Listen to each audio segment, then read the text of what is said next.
I want to thank my wife and my family. I want to thank the Radical Church for your support. And God bless everyone here. Langston Hughes said, "I too sing America. I am the darker brother. They sit me in the kitchen when company comes, but I laugh, I eat well, I grow strong. Tomorrow, I'll be at the table when company comes. Nobody will dare me to eat in the kitchen then. Besides, they'll see how beautiful I am and be ashamed. I am too an American." Martin Luther King said, "In the end, we will remember not the words of our enemies, but the silence of our friends." Martin Luther King also said, he said, "Being a Negro in America means trying to smile when you want to cry. It means holding a physical life against a psychological death. It means the pain of watching your children grow up with clouds of inferiority in their mental skies. It means having their legs cut off and then being condemned for being a cripple." Martin Luther King also said, "I experienced the presence of the divine as I've never experienced him before. Almost at once, my fears began to go. Uncertainty disappeared, and I'm ready to face anything." For those of you who read my bio, you know that I'm a preacher. Unlike Martin Luther King, he tried to just come out and just say the things that he said in so much of a preachy style, but I want to give you a subject. My subject is, we don't look like what we've been through. We don't look like what we've been through. Here's a factoid before I get started, a quick factoid. A new study reveals that racism may impact aging at the cellular level. Researchers found that accelerating aging in African American men ages reporting high levels of racial discrimination who have internalized anti-black attitudes. Findings from this study, which is the first to link racism-related factors and biological aging, are published in the American Journal of Preventive Medicine. Racial disparities in health also were well documented, with African Americans having a shorter life expectancy and a greater likelihood to suffer from age-related diseases at younger ages compared to whites. Accelerated aging at the biological level may be one mechanism linking racism and disease risk. Consequently, black men or people of color are allowing the current issue of racism to worry them to death. So don't worry, be happy. Who believes that slavery was a long time ago? Just recently, Sunday just passed, I just celebrated my 52nd birthday. When I was born, slavery was abolished 98 years when I was born. My grandmother was born in 1929. Slavery was abolished 59 years when she was born. My grandmother's grandmother was born in 1845.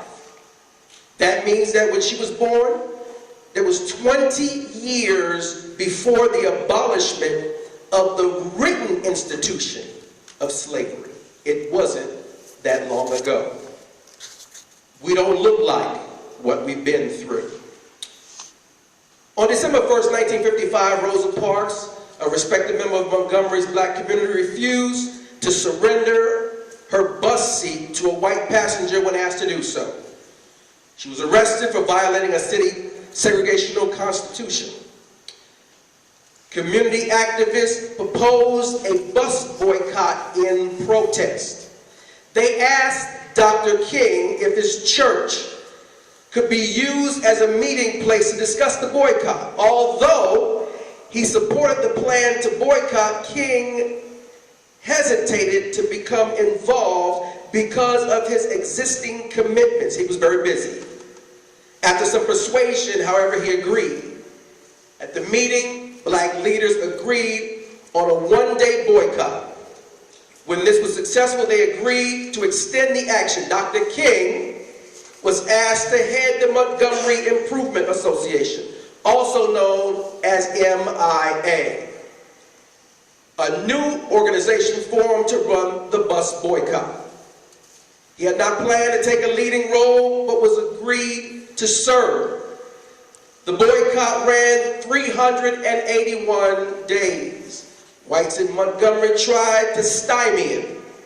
Dr. King and other MIA members were arrested. Segregationists even tried to bomb Dr. King's home. We don't look like what we've been through. The intimidation strengthened the resolve of the black community.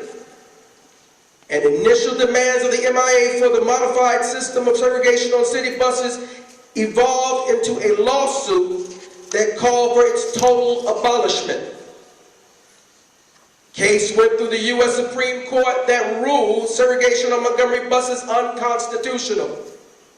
On December 21st, 1956, Dr. King was among the first passengers to board an integrated bus. The bus boycott made King a national symbol of black protest. In a few years, he spoke alongside national black leaders and met the U.S. President Dwight D. Eisenhower and a host of foreign dignitaries. In 1958, Dr. King published Stride Toward Freedom, his account of the Montgomery boycott, but his newfound recognition came at a price. In September 1958, a mentally ill black woman, Izola Ware Curry, stabbed Dr. King in the chest at a book signing in New York. Dr. King barely survived that injury.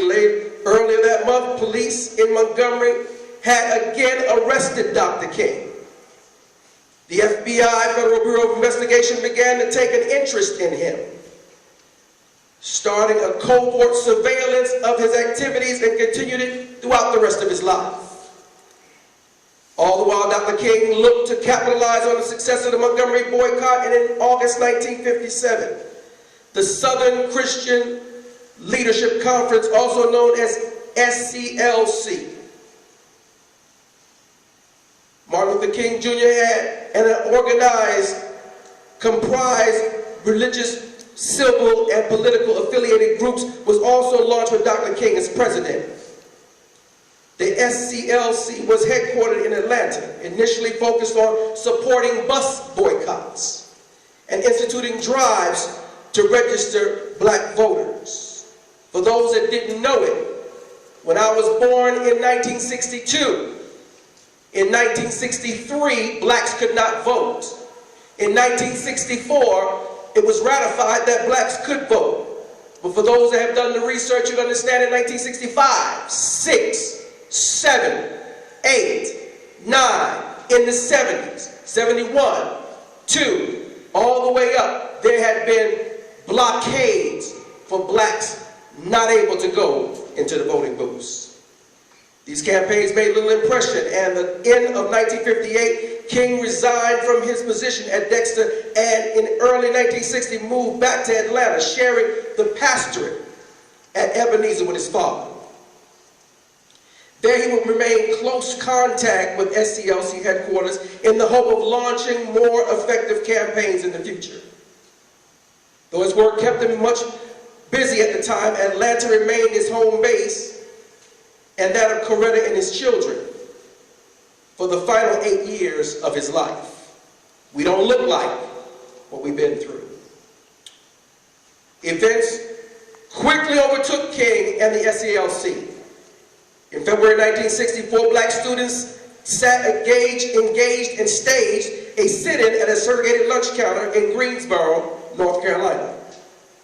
The sit-in movement rapidly expanded to other cities where they met some success in persuading local communities to desegregate the facilities. In 1960, the Student Nonviolent Coordinating Committee, the SNCC, support student protest. In 1961, the Chicago-based Congress of Racial Equality, CORE, held interracial freedom rides to test the court-ordered desegregation of southern bus terminals. The Freedom Rides ultimately led to the federal action of upholding the court order. They had a court order, but it wasn't being enforced until the Freedom Rides. The success in sit-ins and Freedom Rides demonstrated the resilience of non-violent direct action to the civil rights movement. During the Montgomery boycotts, two of King's close advisors, white pacifist Glenn E. Smiley and black activist Baynard Rustin, tutored King in nonviolence. How do I do it? They taught him about nonviolence. Dr. King, interested in nonviolence, continued to develop and become a central tenet of his leadership. Dr. King joined student sit-ins in Atlanta, though he declined the invitation to participate in the Freedom Rides. Dr. King and the SCLC embarked upon the first nonviolent direct action campaign in 1961 in Albany at the invitation of local blacks. The Albany movement encountered numerous problems. Dr. King and the SCLC lacked specific goals and coherent strategy. They tried, but they didn't do it. Divisions in the black community hampered demonstrations. Albany Police Chief Lori Prickett refused to engage protesters and instead made mass arrests that quickly depleted the movement's resources. Getting them out of jail cost money. Without dramatic points of conflict, the tactic of nonviolence lacked potency. The federal government refused to intervene, and the local white businesses community refused to enter into a substantive negotiation. The campaign resolved without gaining any significant consequences. Leaning and learning on the lessons of Albany in 1963, Dr. King and the SCLC carefully chose their next target in Birmingham. The Alabama Christian Movement for Human Rights, ACMHR, under the leadership of the Reverend Fred Shuttlesworth, provided an established local base for protests. Significant goals and the movement strategy were drawn up in advance. As expected, Birmingham Chief of Police Eugene Bull Connor met protesters with force, using police dogs, high-powered fire hoses, and break up the demonstrations. The conflict brought national news headlines and federal intervention and pulled local white businessmen to the negotiating table. The campaign won significant gains in desegregating towns and facilities and opening the black employment opportunities, although segregationist violence in the city remained a serious problem. We don't look like what we've been through. Arrest and jail for 8 days during the Birmingham campaign, Dr. King composed his well-known letter in the Birmingham jail during his consecration and his incarceration. The early black history, black Africans were brought to America as slaves. Some called it antebellum slavery, where we tried to romanticize slavery.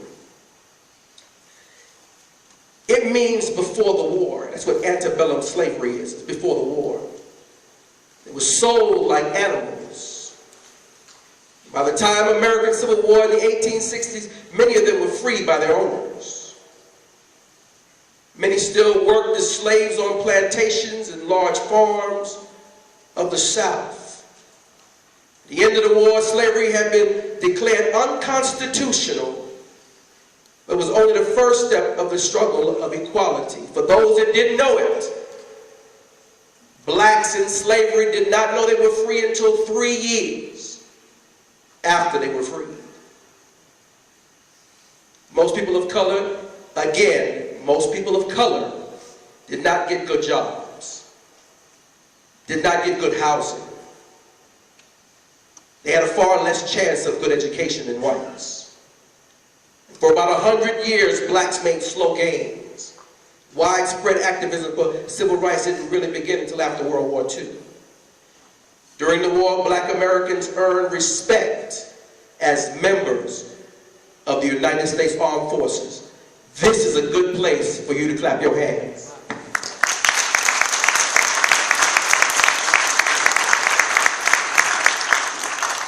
When they came back, many demanded their civil rights be respected too. An organization called the National Association for the Advancement of Colored People led the way.